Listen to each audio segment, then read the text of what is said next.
पितृदोष ये एक इस तरह का श्राप है, या कहें तो बर्थ चार्ट में एक ऐसा कॉम्बिनेशन है जो अगर प्रेजेंट हो तो ये जीवन की दिशा दशा पलट के रख देता है। किस तरह से? पितृदोष जब कुंडली में एक्टिवेट होता है, पितृदोष जब अपनी प्रबलता पे होता है, कहा जाता है कि 5 सिम्टम होते हैं। इन 5 में से कोई 1 या 2 सिम्टम इंसान को अपनी ज़िंदगी में आते ही आते हैं। इनमें जो सबसे पहला सिम्टम होता है कि या तो कोई परमानेंट सोर्स ऑफ इनकम नहीं बन पाता है, या फिर होता है कि उस इंसान का इनकम तो होती है लेकिन उसका सोर्स धीरे धीरे कम होता चला जाता है, इनकम सूखती चली जाती है, इंसान पैसे के काफ़ी ज़्यादा लेन देन में फंस जाता है, यानी उसका गुजारा होना जो है ना वो मुश्किल हो जाता है, और उसकी वजह से समाज में उसकी प्रतिष्ठा, उसका नाम जो है वो खराब होना शुरू हो जाता है। पितृदोष का दूसरा लक्षण है या तो शादी ही नहीं होती है, या शादी होने के बाद सेपरेशन या तलाक जैसी कुछ ना कुछ ऐसी दिक्कतें आ जाती हैं। इवन बहुत सारे केसेस में देखा गया है, और ये जो है ये पितृदोष का तीसरा लक्षण है कि संतान नहीं होती, या हो के इस दुनिया से चली जाती है, या कुछ इस तरह से संतान को हो जाता है कि वो संतान जो है ना हुए के बराबर होती है। ये पितृदोष की तीसरी निशानी है। चौथी निशानी है कि घर से बीमारी का वास नहीं जाता है। एक मेंबर ठीक होता है, दूसरा बीमार हो जाता है, दूसरा ठीक होता है, तीसरा बीमार हो जाता है, यानी परिवार में दवाइयाँ जो हैं अपना परमानेंट अड्डा बना लेती हैं। और पितृदोष का 5वां लक्षण है घर में कलेश या आपसी मनमुटाव का वातावरण रहता है।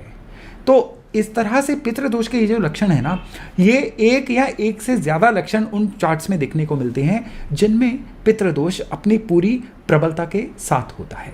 आज के वीडियो में हम ये चर्चा करेंगे कि कौन से ऐसे कॉम्बिनेशन हैं जो ये कंफर्म कर देते हैं कि हाँ, इस चार्ट में पितृदोष है।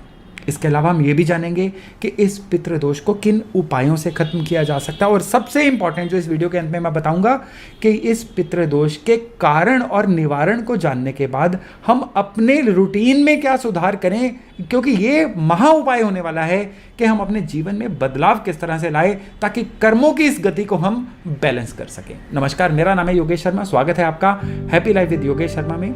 तो शुरू करते हैं हम कॉम्बिनेशन से कि बर्थ चार्ट में ऐसे कौन से कॉम्बिनेशन होते हैं जो हमें क्लियर कट बता देते हैं कि पितृदोष है या नहीं है। पितृदोष के लिए ज्यादातर एकमात्र ग्रह है जो जिम्मेदार होते हैं, वो है सूर्य। सूर्य को बोला जाता है हेड ऑफ द फैमिली। सूर्य हमारे सोलर सिस्टम के भी मुख्य ग्रह हैं। और पितृदोष में होता क्या है?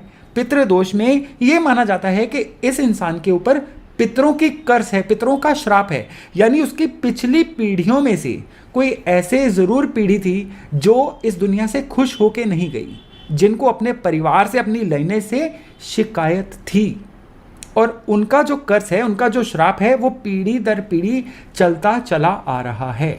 तो जिस तरह से सूरज जो है हेड ऑफ द फैमिली है, पितृदोष में पूर्वज जो होते हैं वो भी कभी ना कभी फैमिली के हेड रहे होते हैं। तो सूरज का बर्थ चार्ट में खराब होना एक पर्टिकुलर तरह से पितृदोष का हमें निशानियां बताता है। किस तरह से?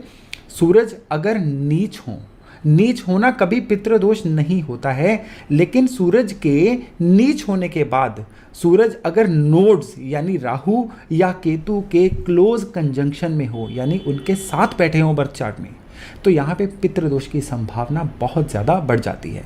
नोड्स में भी केतु की जगह पे राहु जो है, केतु सूर्य को अर्ध ग्रहण लगाते हैं लेकिन राहु सूर्य को पूरा ग्रहण लगाते हैं। तो अगर बर्थ चार्ट में सूर्य नीच भी हों और सूर्य के साथ राहु भी बैठे हों, फिर तो आप कंफर्म कह दीजिए कि इस चार्ट में पितृदोष है। और जो मैंने इस वीडियो के शुरू में आपको निशानियां बताई हैं, उनमें से कोई 1 या 2 निशानियां, कई बार इससे भी ज़्यादा, उनको फील हो रही हो।